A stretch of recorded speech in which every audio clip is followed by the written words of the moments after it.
আজকের ভিডিওটা শুধু দাদা ভাইয়ের জন্য, কারণ দাদা ভাই ফুল পাইয়ে অনেক খুশি হয়েছে, অনেক খুশি। আর এখানে দেখো আমি একটা ফুল পাইছি যেখানে ভইরা আছে, দেখো এই সাইডে অনেক অনেক আছে।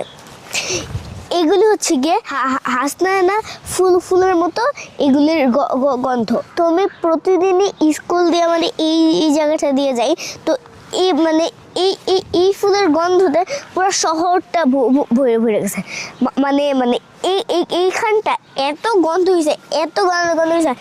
আর দাদা ভাই তো বলতো যে এইগুলির গন্ধ শুধু রাত্রেবেলাই বেরোয়, কিন্তু এটা রাত্রেবেলা না, এটা দিন রাত সবসময় বেরোচ্ছে। এই ফুলটার সাথে মানে আরেকটা ফুল আছে, সেটা হলো মানে একটা গন্ধরাজ। দাদা ভাই দেখো এগুলি হচ্ছে কি গন্ধরাজ ফুল, এগুলিতে অনেক গন্ধ, এগুলোতে অনেক সুগন্ধ। দেখো এগুলি ভইরা গেছে। দাদা ভাই তোমার ভিডিওটা কেমন লাগছে অবশ্যই জানাই দিও, আর যদি ভালো লাগে একটা লাইক করে দিও।